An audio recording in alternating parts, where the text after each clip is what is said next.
CNS examination, motor, sensory and cerebral system. Okay, so we will start with the topic.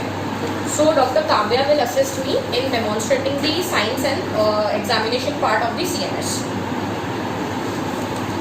So Kavya, we will start with motor system, that is posture of the limbs. That is, the child may adopt a particular posture due to change in the muscle tone. That is deceleration or rigidity. There is extension of all four limbs with internal rotation of the arm and plantar flexion of the feet. So in motor system examination, you first have to tell about the posture of the child. Then you have to tell about the nutrition of the muscle. So nutrition is basically tested in, how will you demonstrate the nutrition? You will see for the muscle bulk. So bulk of the muscle is inspected in three parts, that is inspection, palpation and measurement. Okay, so we have to remember 3S, that is size, shape and symmetry. Then examination of muscle volume and counter by general muscular development and the size of individual muscle and muscle groups are noted. And special attention is paid to abnormalities in volume and counter and to the evidence of atrophy or hypertrophy. So if there is any evidence on inspection, you will just see if there is any hypertrophy or atrophy of the muscles. So you have to expose the part. So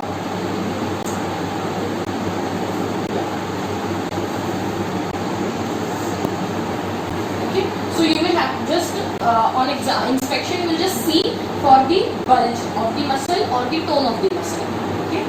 Then you will see any flattening, hollowing or bulging of the muscle mass and should be evaluated mainly for the muscles of face, shoulder and pelvis, distal part of extremities, palmar surface of the hand, thinner and hypothinner eminence of the hands.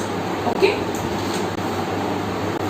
After that, in palpation, you will feel the consistency and the volume of the muscle. So please demonstrate.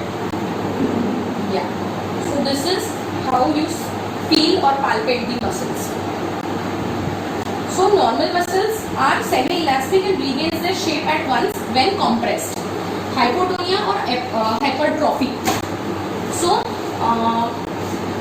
there may be hypertrophy or pseudo-hypertrophy, that is enlarged but may feel doughy or rubbery, globular, weaker rather than stronger in muscle. It is particularly seen in Duchenne's Baker's dystrophies. That is mainly seen in the calf muscle groups.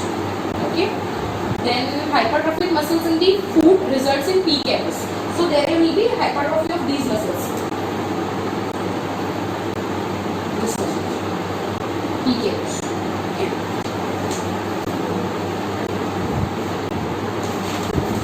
Then you have to assist for the tone or bulk of the muscle. Tone of the muscle. So what is tone? Tone is simply defined as the degree of tension present in the muscle at rest. This is the definition basically. State of a condition, continuous partial contraction even at rest is also tone. So tone may be increased, decreased or even normal. So testing tone in upper limb. Can you please show how to test it? So first you will pick up the hand and forearm of the child and just see for the resistance. So this is the normal tone. Same in the other hand also. After that, tone in the lower limbs. So this is normal tone.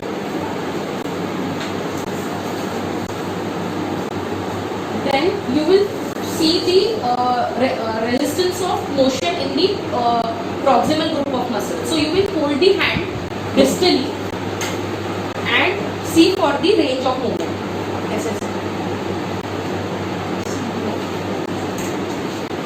So you will hold the hand over here and see for the movement in this hand. If it is increased, then the patient is having hypotonia. If it is decreased, resistance to the motion is decreased, then it is hypertonia. So this is normal.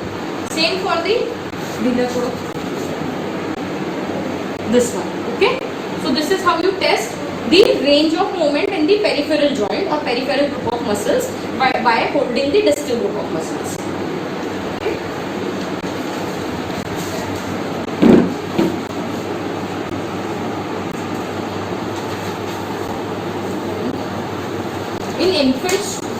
you actually see for some phenomena or some angles. So they are adductor angle, popliteal angle, dorsiflexion angle, and scarf sign. So we don't have a newborn or infant to demonstrate it, but we will try to demonstrate in this boy only, and then you can do it in the infant whenever you have the patient with you. So in adductor angle, can you please show how to do adductor angle? Yes. So this is how you do the adductor angle. Okay. Then popliteal angle.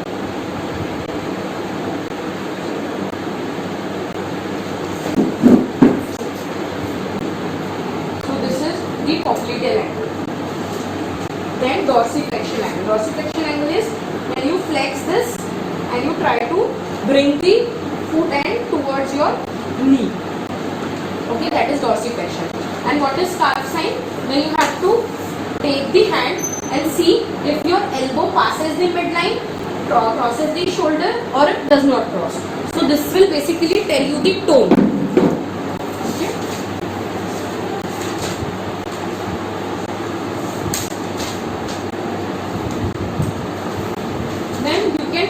Then you can see for the pendulousness of the leg.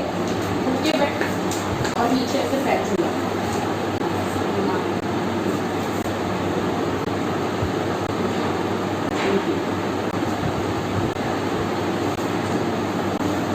So both the legs of the same horizontal level and release them. So then we will see for the swing. Okay, swinging of the leg, that is progressively diminished in the range. So first the leg will move like this, then slowly it will decrease. But if it does not decrease, it indicates that the patient has hypotonia. Okay, and it is mainly seen in extrapyramidal rigidities.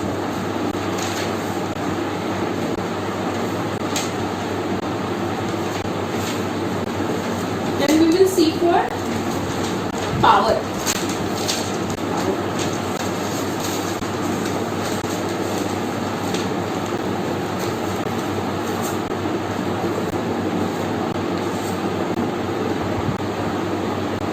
Then the power needs to be assisted in all the individual muscle groups.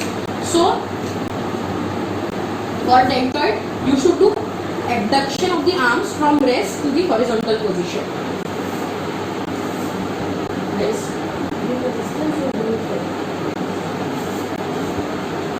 Yes. This is abduction of the arms from the rest to the horizontal position. This is testing the power of deltoid muscle. Then we will test for biceps, flexion of the elbow with the forearm in supinated position. So this is testing of biceps. Then triceps with the elbow fully flexed. Ask the child to extend the arm. With elbow fully flexed, ask the child to extend. Yes.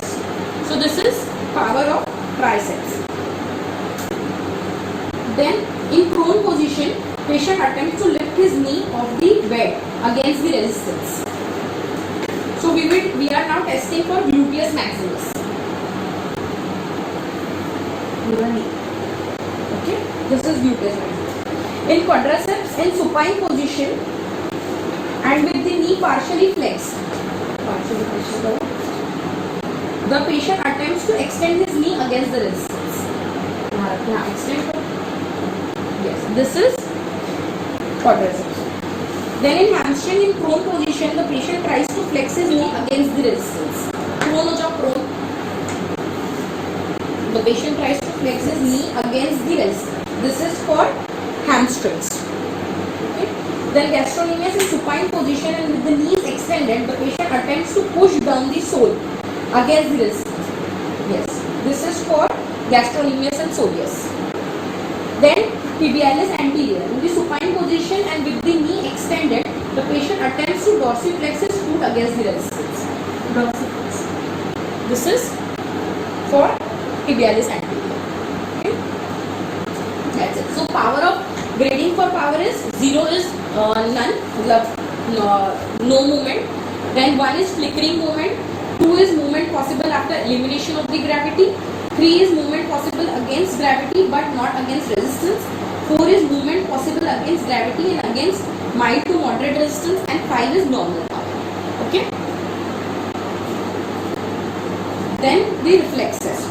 So we will divide it into superficial reflexes and deep reflexes. So in superficial reflexes we will see abdominal reflexes, corneal and conjunctival reflexes. So abdominal reflex here, उस पे focus करना. So you will just stroke the needle. Yes. So the abdominal reflex is present. Okay. Then in deep reflexes, plantar reflex, that is S1. Stroke the lateral border of the sole of the foot from the heel to the toe. Normal response is plantar flexion of all the toes. In pyramidal lesions, there is dorsiflexion of the big toe with fanning of the other toes.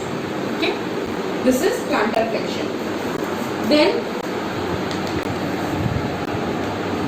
biceps, C5C6.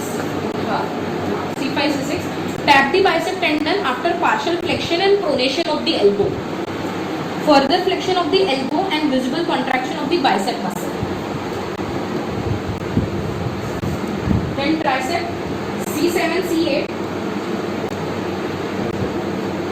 Tap the tricep tendon just below the elbow after flexing the elbow above the chest.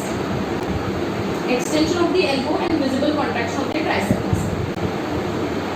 Then supinator, that is radial, that is C7, C8. Tap the brachioradialis tendon at the lower end of the radius after partial flexion and pronation of the elbow. Further flexion and pronation of the elbow and visible contraction of the brachioradialis muscle. Then we will go for knee jerk, that is femoral, C3, L3 and L4.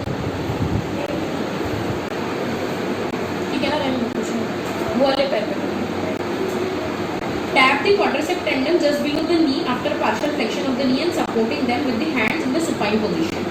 There is extension of the knee and visible contraction of the quadricep muscle. Okay. Then ankle, sciatic nerve S1, S2. Tap the tendo-Achilles after partial flexion of the knee and external rotation of the leg. There is plantar flexion of the ankle and visible contraction of gastrocnemius muscle. Okay.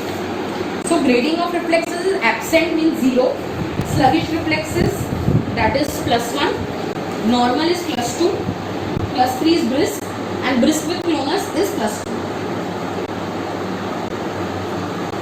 Then sensory system examination. So superficial sensation, touch sensation tested by cotton wool.